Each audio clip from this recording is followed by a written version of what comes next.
But enough about that. Let's get to Apollo and Sonny Siaki. Oh no. The dream team forms. The team everybody has been waiting for in TNA.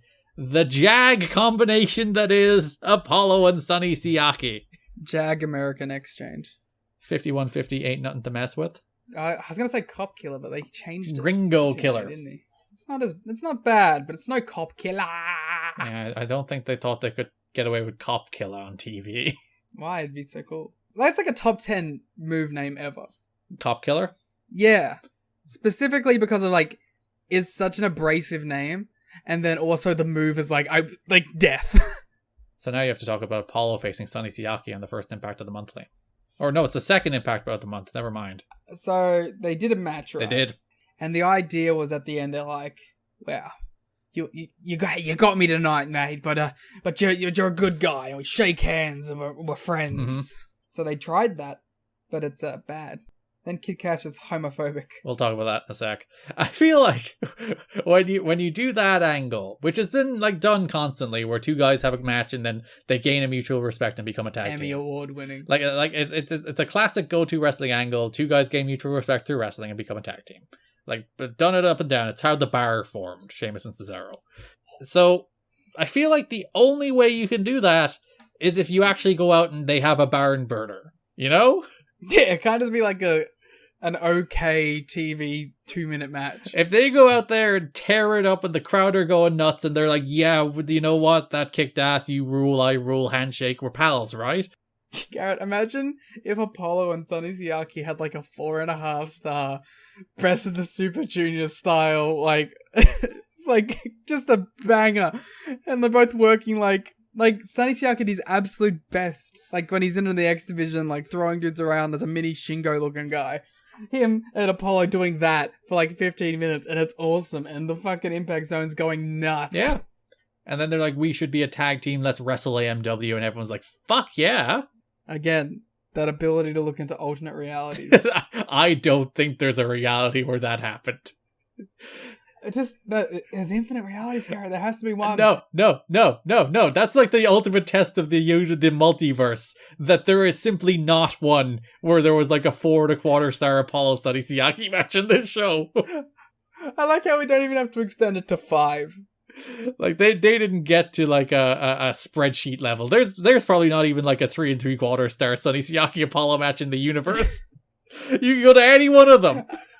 I've always thought about that like plan as a way of seeing like the really cool things in wrestling that could have happened or whatever. Mm-hmm. But like the idea of having that power and using it to see if like shitty wrestlers could have like one night great moments. Looking across all of space and time to work out, could these two dudes who had a random TV match actually have a fucking banger? Yeah, I want to look through all of space and time to see if Triton and Monty Brown in any reality had a 4-star match. Or the entirety of Dusty Rhodes' booking regime turned around on that match actually rocking. You like, someone's watching me do it, I'm like shaking, there's blood pouring from my nose, and they're like, he's going too deep! You gotta pull back! It doesn't exist! Triton! I'm like, no! Triton! Triton! My head explodes. But you got there, you saw it, you had the brief moment of bliss. Before my head explodes, you see a tear come down my eye, and I'm like, that's beautiful. This was not that universe. To go back to my point. My jaw really hurts from laughing this episode. It's a good episode, clearly. We should get you on Delirious more often. I was going to do a Delirious impression, but I don't remember how to. So they went out there and they had like a perfectly forgettable 4-minute match. So that when they do like the handshake, oh, where aren't we pals now? It just feels like crap. No one gives a shit about either of these two either. Well, that's the problem. It's like somehow they're like, all right, Apollo, he was a real big deal in Puerto Rico. So he became a star somewhere. As one of our listeners told us on Twitter. Yeah, it gave us a little more context on that. Like he was like a real proper big star. So like there's clearly enough in him to become a big star somewhere. It's Puerto Rico, it's not America. A place where like work rate isn't super important, obviously. But he's not even charismatic. That's the weird thing. But listen, it got over in Puerto Rico. He's just big. He is big and he does a good sidekick. Sometimes you just gotta be big. And you gotta do a good sidekick. But, alright, he got over in Puerto Rico. He failed twice in America. Once while we masked him up as El Leon. So, trying this third time, how do we make it work? Oh, I know. Let's put him with the jaggiest wrestler in the roster. The only guy who could match his lack of charisma in the United States, Sonny Siaki. One guy on the roster who may be less of a guy than Sonny Siaki is Apollo. In some ways, they're the perfect match for each other. Yeah. But in the ways of trying to make them successful, they're the worst match for each other. Yeah. Kid Cash and Lance Hoyt interrupt. And, Cash makes it even worse, where he's like, what the fuck is going on with this love fest? That match sucked. That's great. He's like, why'd you even like that? That match sucked. Yeah. This is TNA wrestling, not TNA Puerto Rico. Yeah, not their Puerto Rican and Samoan soap opera. I love to debut a Kid Cash impression on his last day. You'll never have to use it again, you see. It's good strategy. Yeah, go out on a high note. Cash suggests Siaki wants to get his hands on Cash sexually and declines. Ooh. Oh. The babyfaces chase off Cash and Hoyt. I don't want to put my hands on you sexually. Get out of here. Listen, who wouldn't want to put their hands on Kid Cash sexually? Or Sonny Siaki, for that matter. Have you seen the coat? It's a very nice coat. This continues most of the way through the month, including the only TV main event worse than Fight Out the Slam. The main event of the April 8th episode, Apollo versus Kid Cash. This was a mess, huh? Not a good wrestling match. But, not even a functional one. And also went nearly the full 10-minute time limit. Just completely broke down. Yep. Sonny Siaki and Kid Cash should probably have a good match. They probably have had a good match. Didn't Cash beat Siaki for the X title? Or the other way around? Oh, yeah. Maybe. I thought maybe there was something in between those two, but yeah. Because, again, Sonny Siaki with the X Division guys is normally pretty good. And Kid Cash with the X Division guys is normally pretty good. Because he is one.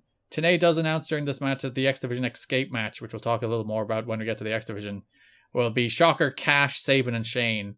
And he says the rules are that everybody starts in the cage, and then everybody looks to get out. But the last man in is the ultimate loser. To which I would ask, who wins? Yeah. The first guy to get a pin. They abandoned these rules anyway, so they clearly thought it was a terrible idea. It's because it is. You think they would have just announced this at the start of the show? Mm-hmm. Just because that was the match that had Sabin and Michael Shane. Yeah. Thanks, Garrett. You're like, yes, that'd be smart. What? Your point? It would be a better book show if they did that. I think they actually might have, but I don't think they explained the rules. I do think that they might have announced that there's an X Division match. I can't remember. What do you expect me to do? Take more comprehensive notes? What are they gonna do, the listeners? Gonna go watch Chris Sabin versus Michael Shane from an April 8th, 2005 Impact and tell us the difference? I doubt it very much. Yeah, I already took fucking 14 pages of notes. You want me to take more notes? Sorry, 15, dear lord. Yeah, this is directed at the ungrateful fan out there. Why should I have to explain myself to you? Yeah, you come here for information about TNA? Yeah, this match. Hoyt interfered, allowing Cash to hit Apollo with a Rana, and then throw a chair right in his face, which I do always appreciate. Mm-hmm. Apollo hit a sky high, but Hoyt pulled the referee out and called for the DQ. They were at 9:30 in the match of the 10-minute time limit at that stage as well. This is so bad. I do not know why this match went so long. I don't even know why this match existed. Siaki came out, they brawled, which was pretty good because a bunch of people threw chairs, which again, thumbs up. The opening match of the April 15th Impact. Michael Shane, Kid Cash, and Dallas faced Chris Sabin, Apollo, and Sonny Siaki. They thought at this point, oh yeah, we should build something up, I guess, for everyone else. Yeah, the weird thing is Cash is in the X Division Escape match. It makes truly no sense, Garrett. And it makes zero sense. I don't know why they're doing this Lance Hoyt and Kid Cash against Apollo and Sonny Siaki program when Cash is not in a pay-per-view match with those men. It makes zero sense. And you might think, oh, they took him out of it and replaced him with Sanjay, because Sanjay's the guy who ends up in Cash's spot in that match. No, he just got canned. He just got fired. It was Candido and Hoyt. I think that was meant to be the match all along. I'm getting high-pitched again. Sit out powerbomb by Hoyt and Apollo, followed by a Cash frog splash. They win this match. It's an okay match. Who cares? An okay match. Who gives a shit anymore? I want you to get super enthusiastic about No one else is going to, so you have to. You're like, listen, Liam. Your bit is that you pretend to like bad wrestlers until you genuinely start feeling that way about So you them. gotta start early with Apollo. I can't do it. Yeah. We have a whole year of him. He has no redeemable factor. Unlike the other 2 times, he's not going away for a while. That's upsetting to hear. Fair enough, they never do anything with him. He's just an undercard tag team with Sonny Siaki, but he is here. Sonny Siaki has been here for like 7 years. I don't know how this has happened. He has never been worse off. I can't do it. I can't even do like faux interest. I'm sorry. Poor Apollo. That brings us to a calamitous match in so many ways. Lockdown, the opening match, Apollo and Sonny Siaki faced Chris Candido and Lance Hoyt. So, very early into this match, you go, ooh,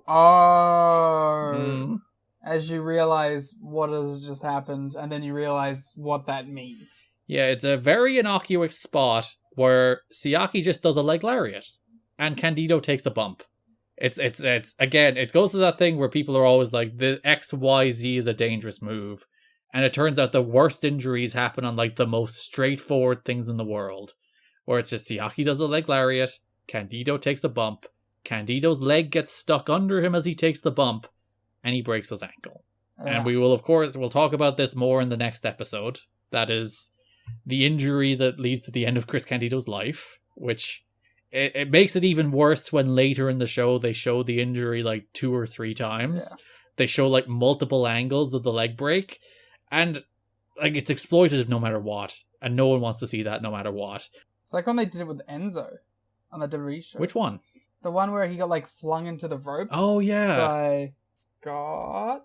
Is it Scott Gotch? Scott. What the fuck is that dude's name? Whose name? The Vaudevillains. Yeah, that'll be fine. Yeah, well they threw him into the rope and he like whiplashed real bad.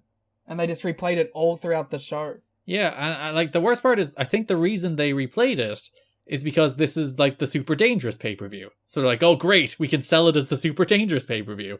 Yeah, we had the cameraman with the helmet and the chest protector in on this match. Yeah, it's like the dude dies days later. Days later? Days later. Really? Yeah. I thought it was like time. We'll talk about it on the next episode. But he works the TV taping and then flies home, gets a blood clot in his leg, and he dies. Wow, I thought it was like some months later. What the fuck? Yeah. He was only 33 too. And like he just turned his life around. Like he went through some real tough times. He was back on TV. He was doing well. He was in an act that I think was really working. And there's reports right after the show that like he's worried. Everyone was like, "Oh no, we'll still book you while you're injured," and like that was apparently really reassuring to him because he was worried that like after he had just turned his life around, this might set him back again, and then he just dies. That's really sad. So yeah, we'll talk about this more in the next episode, of course. Then they do the tag tournament, right? Yeah. I remember that. Because like we'll talk about it in the next episode because we'll leave it until then to talk about it on the Hard Justice episode. Yeah, after that, Lance Hoyt wrestled the match as a handicap match, which from a Lance Hoyt storytelling perspective turned out to work surprisingly by accident because he was meant to turn babyface in this match anyway.